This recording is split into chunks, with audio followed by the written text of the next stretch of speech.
अल्हम्दुलिल्लाहि वकफ़ा वस्सलातु वस्सलामु अला सय्यदिना व मौलाना मुहम्मदिनिल मुस्तफ़ा। अम्मा बाद, औज़ु बिल्लाहि मिनश शैतानिर रजीम, बिस्मिल्लाहिर रहमानिर रहीम। ला यस्तविल लज़ीना यअलमून वल्लज़ीना ला यअलमून। सदक़ल्लाहुल अज़ीम।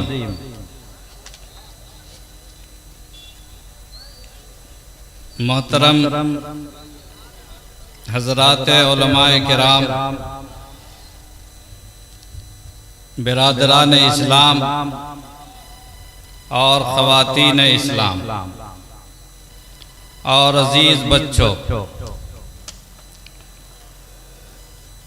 आज की ये मुबारक मजलिस बहुत बाबरकत है कि तालीमी बेदारी और इस्लाह मुआशरा की निस्बत से हो रही है। लेकिन हमारा हाल यह है कि जो अल्लामा इकबाल ने कहा था, आ तुझको बताऊं तकदीर उमम क्या है, आ तुझको बताऊं मैं तकदीर उमम क्या है, शमशीर व सिना अव्वल ताऊस और रुबाब आखिर। हमारा हाल वही है।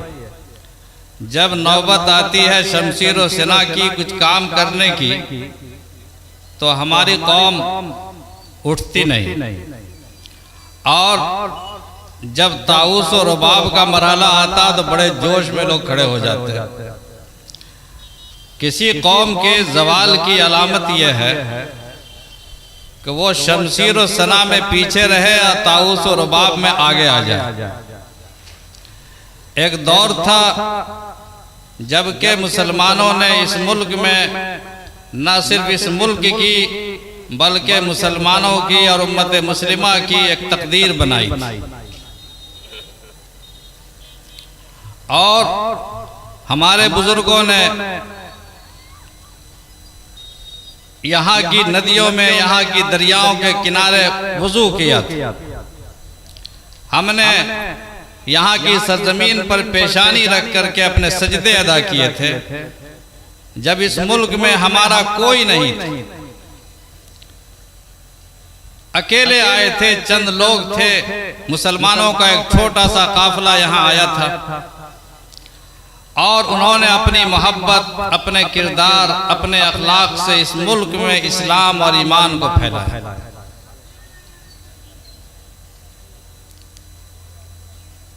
और आज इतनी बड़ी तादाद में हम लोग हैं, मगर हदीस में आता है कि अल्लाह के नबी सल्लल्लाहु अलैहि वसल्लम ने इरशाद फरमाया कि एक वक्त आएगा कि दुनिया की कौमें, दुनिया की उम्मतें तुम्हें ख़त्म करने के लिए, तुम्हें हज़म करने के लिए एक दूसरे को दावतें देंगी, जैसे कि दस्तरखान पर बिछे हुए खाने पर एक दूसरे को लोग बुलाते हैं।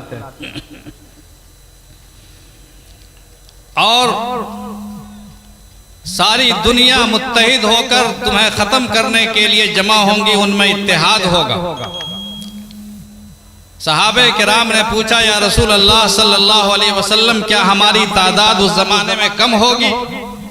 अल्लाह के नबी सल्लल्लाहु अलैहि वसल्लम ने इरशाद फरमाया, नहीं, तुम्हारी तादाद कम नहीं होगी, लेकिन तुम्हारा कोई वजन नहीं होगा। दुनिया में तुम सैलाब में बहते हुए तिनकों की तरह होगे, जैसे उन तिनकों का कोई वजन नहीं होता है, सैलाब के झाग का कोई वजन नहीं होता है। तुम्हारा हाल वही हो जाए। आज करोड़ों की तादाद में इस मुल्क में मुसलमान हैं, लेकिन हमारी हैसियत कुछ नहीं। और एक वक्त था कि वैशाली में मिर्जा अब्दुल हलीम बैठते थे, और उस वक्त का जो सबसे बड़ा राजा था अशोका, और उन्होंने चारों तरफ से मिर्जा अब्दुल हलीम का मुहासरा कर लिया था। और मुहासरा करने के बाद उनका जुर्म क्या था कि वो नमाज पढ़ते थे। और दोस्तों ये आज की बात नहीं है, सबसे पहले जब हिंदुस्तान में सैयद मोहम्मद ताज फकीह हिंदुस्तान में तशरीफ लाए थे दमिश्क से, और उन्होंने मनेर शरीफ में एक गैर मुस्लिम के घर में मेहमान नवाजी कबूल की थी, और उन्होंने सुबह की अजान देना चाहिए तो उस वक्त के गैर मुस्लिम ने, जो कि आपसे मोहब्बत करता था, उसने कहा कि आप अजान न दें, यहाँ का राजा बड़ा जालिम है, अगर वो हमारी अजान सुनेगा तो हम सबको खत्म कर देगा। तो हमारी अजान पर पाबंदी उस दिन लगी थी जबकि पहला आदमी मोहम्मद ताज फकीह दमिश्क से इस हिंदुस्तान में वारिद हुआ था, और बिहार की सरजमीन पर वारिद हुआ था। बिहार की बात बता रहा हूं, बिहार की सरजमीन में पहला आदमी जो दमिश्क से मोहम्मद ताज फकीह तशरीफ लाए थे, उन्होंने अजान देना चाहिए थी, मगर उस अजान पर पाबंदी लगाई गई। उसके नतीजे में वो वापस तशरीफ ले गए और मदीना मुनव्वरा में क़याम फरमाया। फिर अल्लाह के नबी सल्लल्लाहु अलैहि वसल्लम की तरफ से बशारत मिली उनको ख्वाब में, और उनसे कहा गया कि जाओ तुम्हारे साथ एक फौज जाएगी और बिहार में जाकर इल्म और मार्फत और ईमान की खेती करो। वो तशरीफ लाए और फिर उन्होंने इसी मनेर की सरजमीन जो पटना कहलाता है आज, उसी पटना की सरजमीन पर उन्होंने वो काम किया। आज पूरे बिहार में जो मुसलमानों की आमद हुई है वो मोहम्मद ताज फकीह की बदौलत हुई है अजीजों और दोस्तों। फिर मोहम्मद इख्तियार बल्खी ने हिंदुस्तान पर सियासी हमला किया। तो ये हमारी सियासी इक़्तिदार की तारीख शुरू होती है इख्तियार बल्खी से, लेकिन हमारे ईमान की तारीख शुरू होती है एक मर्द दुर्वेश से जिसका नाम मोहम्मद ताज फकीह। इस मुल्क में मुसलमान तलवार लेकर नहीं, इस मुल्क में मुसलमान अपना किरदार लेकर आए थे। इस मुल्क में मुसलमान अपना अखलाक लेकर आए थे। इस मुल्क में मुसलमान अपना ईमान लेकर आए थे। इस मुल्क में मुसलमान ताजिरों के काफिले के रूप में आए थे। उन्होंने तिजारत में वो दयानत पेश की, तिजारत में उन्होंने वो ईमानदारी पेश की, तिजारत में उन्होंने वो अखलाक पेश किया कि यहाँ की उम्मत मुसलमान होती चली गई। आज हम तकरीरें करके, शोलेबार तकरीरें करके, धमकियां देकर, इनकलाब की बातें करके अपने गैर मुस्लिमों के दिलों में उतर नहीं पा रहे हैं। हमारे बुजुर्गों ने, हमारे औलिया अल्लाह और सूफिया ने, मशाइख ने, असहाबे खानकाह ने दोस्तों इस मुल्क में ईमान का तुख्म बोया था अपने किरदार की बदौलत। जबान से कुछ नहीं होता, बोलने से कुछ नहीं होता है, करने से होता है। इकबाल बड़ा उपदेशक है, मन बातों में मोह लेता है। इकबाल बड़ा उपदेशक है, मन बातों में मोह लेता है। किरदार का गाजी बन न सका, गुफ्तार का गाजी बन तो गया। दोस्तों अभी काल की नहीं हाल की जरूरत है। आज फिर वही मोइनुद्दीन अजमेरी की जरूरत है जो अपने अमल से लाखों इंसानों के दिलों में ईमान का तुख्म बोता है। मिर्जा अब्दुल हलीम की जरूरत है। मिर्जा अब्दुल हलीम के बारे में मैंने अर्ज किया कि उनका जुर्म यह था कि वो नमाज पढ़ते थे। उस वक्त के राजा ने आपका मुहासरा किया और मुहासरा करने के बाद चाहा कि उनको खत्म कर दिया जाए। इन्होंने कहा मेरा कोई जुर्म नहीं, मैं नमाज पढ़ता हूं। उनके पास 5 से 10 बंदे थे। बादशाह ने आर्डर किया कि उसको गिरफ्तार किया जाए, लेकिन जो भी गिरफ्तार करने आता था वो सट जाता था जमीन में। जमीन में उसके कदम चिपक जाते थे, वापिस हो जाता था। फिर बादशाह अपने लश्करे जर्रार के साथ वापिस आया और उसने मुहासरा किया। हजरत ने अपनी खरपट्टी उलट दी, पूरी जमीन उलट गई। अपने किरदार को मजबूत करने की जरूरत है दोस्तों।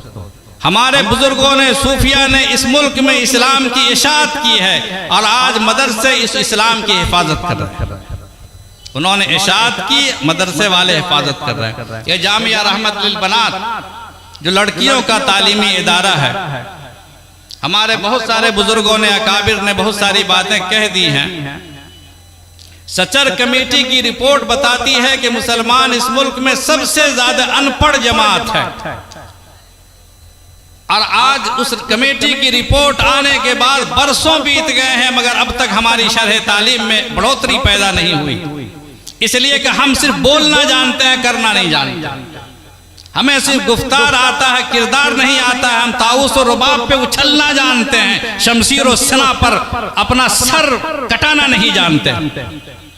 हम इनकलाब अपनी जिंदगी में नहीं लाते। जिसकी जिंदगी में इनकलाब नहीं है वो दुनिया में क्या इनकलाब लाएगा। जिसकी जिंदगी में सुन्नत नबी नहीं है वो दुनिया में सुन्नत नबी की तलकीन क्या करेगा। आज हमारी जिंदगी अमल से खाली है दोस्तों। जिस उम्मत को कुरान जैसी किताब दी गई, कुरान जैसा नुस्खा इल्म दिया गया, जिस उम्मत पर पहली वही आसमान से उतरती है, इकरा बिस्मि रब्बिकल लज़ी खलक़, पहली वही में इल्म की तलकीन की जाती है। जिस उम्मत को ऐसी वही दी गई, जिस उम्मत को ऐसा नबी दिया गया जो कहता है कि बोइस्तु मुअल्लिमा बोइस्तु लिउतम्मिम मकारिमल अखलाक, कि लोगों आलिम बनकर नहीं मुअल्लिम बनकर आया हूं। हुजूर ने कभी अपने आलिम होने का दावा नहीं किया, जबकि आलिम थे वो। आपके इल्म के सामने कोई इल्म नहीं था। आपने फरमाया था कि अना मदीनतुल इल्म व अलीयुन बाबुहा, मैं इल्म का शहर हूं, अली उसका दरवाजा है। लेकिन आपने आलिम नहीं कहा, बल्कि मुअल्लिम कहा कि मुझे मुअल्लिम बनाकर भेजा। तो आज जिस नबी की उम्मत में हम हैं, क्या हमने अपने उस नबी की मुअल्लिमी को बाकी रखा? हमारा पहले के मज़ाहिब में, चाहे हिंदू मजहब हो, चाहे यहूदी हो, चाहे ईसाई हो, वैद वाले जानते थे और भी लोग जानते हैं कि हिंदू मजहब में वैद या जो मजहबी तालीमात है किसी शूदर को सिखाना नाजायज था, और अंग्रेजों को और औरतों को तालीम याफ्ता बनाना भी गुनाह था। तवाइफ की पहचान थी पढ़ना और लिखना। ये इल्म के दुश्मन थे ये लोग।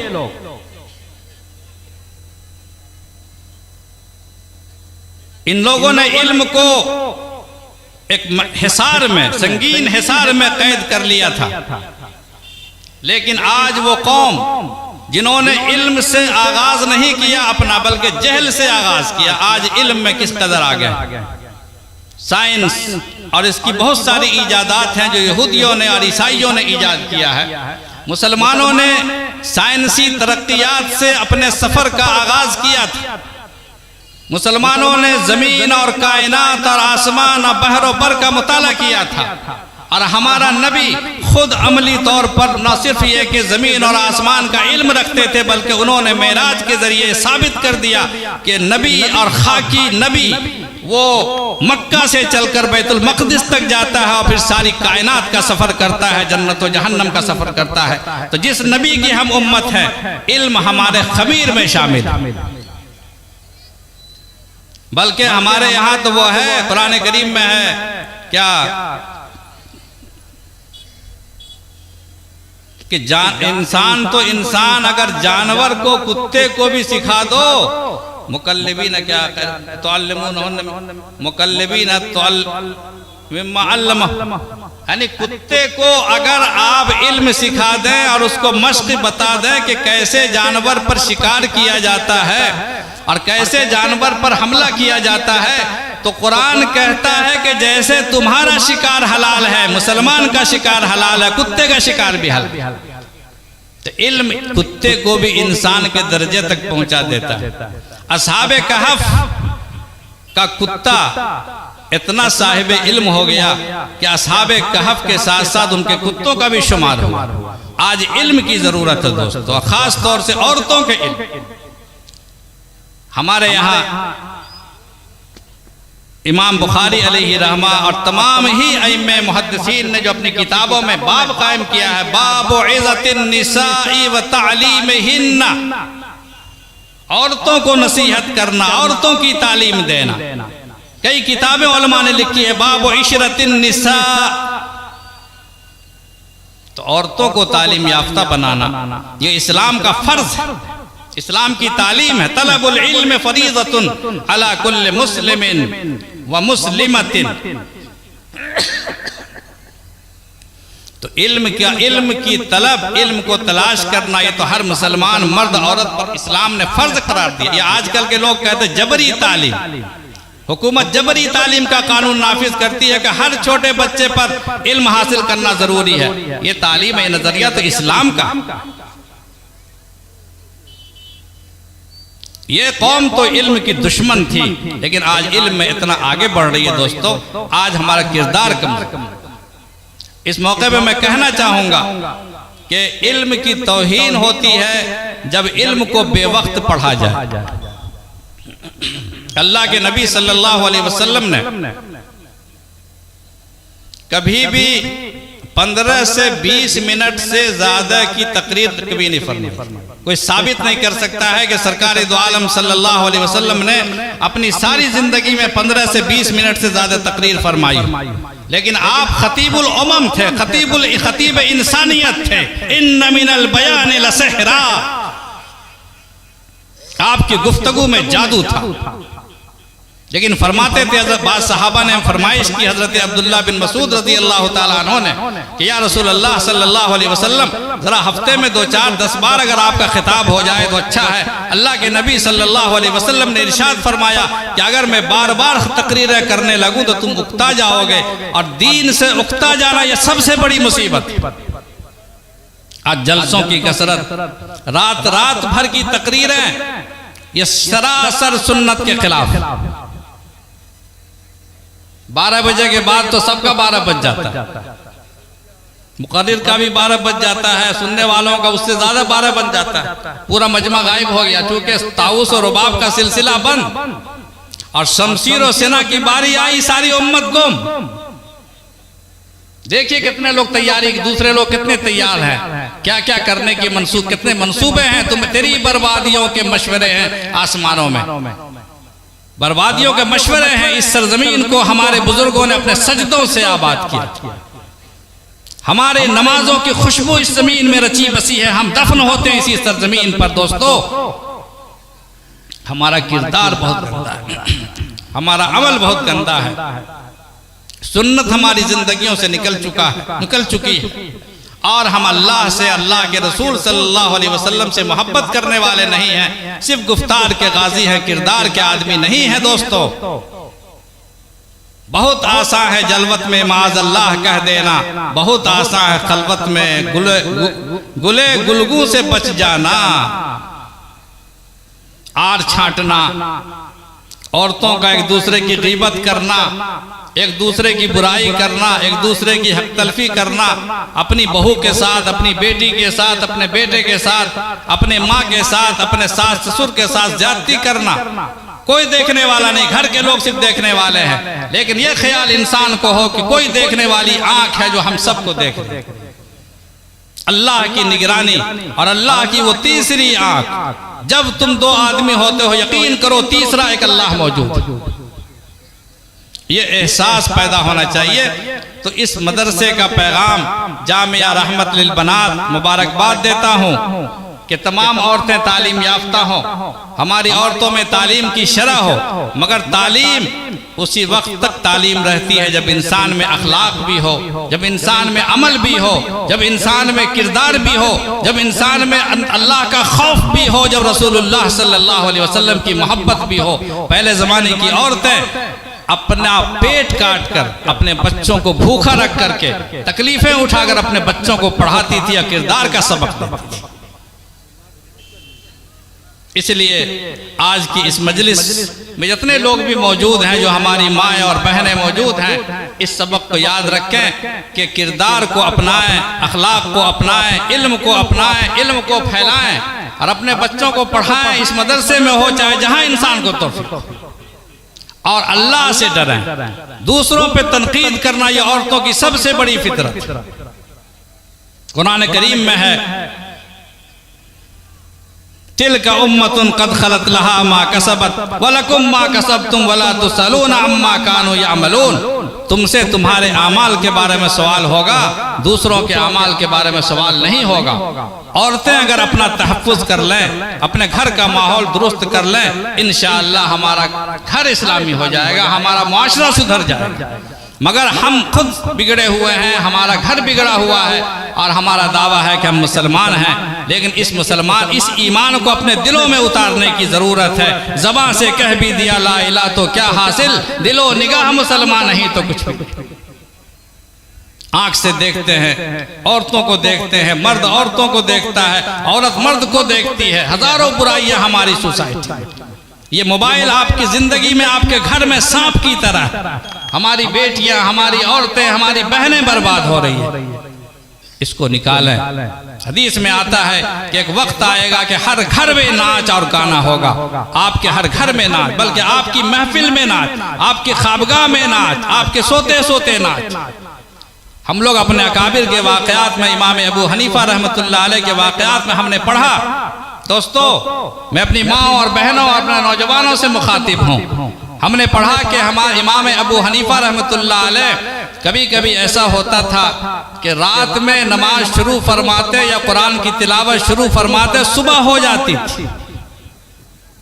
हमें हैरत होती थी कैसे हो सकता है, लेकिन आज जब नौजवानों को देखा कि रात में जब मोबाइल पर बैठते हैं या लेटे हुए देखते हैं, सुबह हो जाती पता भी नहीं चलता। क्यों? इसलिए कि मोबाइल से उनको मोहब्बत है। हमारे बुजुर्गों को अपनी नमाजों से, अपने कुरान से, अपने अल्लाह से मोहब्बत है। मोहब्बत जब हो जाती है तो मोहब्बत तुझे खुद आदाब मोहब्बत सिखा देती है। अल्लाह ताला हमें कहने से ज़्यादा और सुनने से ज़्यादा अमल की तौफीक नसीब फरमाए। व आखिरु दावाना अनिल हम्दुलिल्लाहि रब्बिल आलमीन। अल्लाहुम्मा सल्लि अला सय्यिदना व मौलाना मुहम्मदिन व अला आलि सय्यिदना व मौलाना मुहम्मदिन अफ़ज़ल सलवातिक व बिअददि मालूमातिक व बारिक व सल्लिम अलैहि। अल्लाहुम्मा इन्ना नसअलुकल अफ़्व वल आफ़ियह वल मुआफ़ात अद-दाइमह फ़िद्दीन वद दुनिया वल आख़िरह वल फ़ौज़ बिल जन्नति वन नजात मिनन नार। अल्लाहुम्मा इन्नका अफ़ुव्वुन तुहिब्बुल अफ़्व फ़अफ़ु अन्ना या करीम। अल्लाहुम्मा इन्नका अफ़ुव्वुन तुहिब्बुल अफ़्व फ़अफ़ु अन्ना या करीम। अल्लाहुम्मा ला तुसल्लित अलैना मन ला यरहमुना। अल्लाहुम्मा ला तुसल्लित अलैना मन ला यरहमुना। अल्लाहुम्मा अज़हिबिल बअस रब्बन नास व अश्फ़ि अंत शाफ़ी ला शिफ़ाअ इल्ला शिफ़ाउका शिफ़ाअन ला युग़ादिरु सक़मा।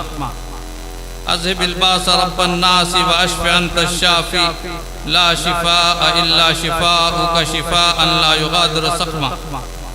रब्बुल आलमीन, परवरदिगार आलम, आज की इस मुबारक मजलिस में जो भी दीन की बातें पढ़ी गई, सुनी गई, सुनाई गई, तिलावत कुरान की गई, नजराने अक़ीदत पेश किया गया, हमारे शायर साहब ने बेशुमार नातें अल्लाह के नबी सल्लल्लाहु अलैहि वसल्लम के हुजूर में पेश की, और भी बाज़ हज़रात ने कही। अल्लाह पाक इसमें जो गलतियाँ हुई हों अपने करम से माफ़ फरमा दे, और जो सही अदा हो सका हो अपने करम से कबूल फरमा ले, और उसका सवाब हज़रत रसूल मक़बूल सल्लल्लाहु अलैहि वसल्लम की ज़ात गिरामी को पहुँचा दे, और आपके वसीले से तमाम अम्बिया किराम अलैहिमुस्सलावात व तस्लीमात को पहुँचा दे, और आपके वसीले से तमाम नबियों के सहाबा और तमाम आपके सहाबा को पहुँचा दे, और आपके वसीले से तमाम ताबईन, तबे ताबईन, अइम्मे मुज्तहिदीन, मुहद्दिसीन, मुफस्सिरीन, सिद्दीकीन, शुहदा और सालिहीन की अरवाह तय्यबा को पहुँचा दे, और बिल खुसूस इस मजलिस के जुमला शुरका, इस गांव के जुमला रहने वाले और इस मदरसा के जुमला अहबाब, अरकान, मुंतज़िमीन, मुआविनीन, मुख़लिसीन, खादिमीन, तालिबीन और मुअल्लिमीन, इन तमाम के ख़ानदानों के जुमला मरहूमीन की अरवाह को पहुँचा दे, और बिलउमूम सारी उम्मत मरहूमा की अरवाह को पहुँचा दे रब्बुल आलमीन। और इन तमाम आयात करीमा, तमाम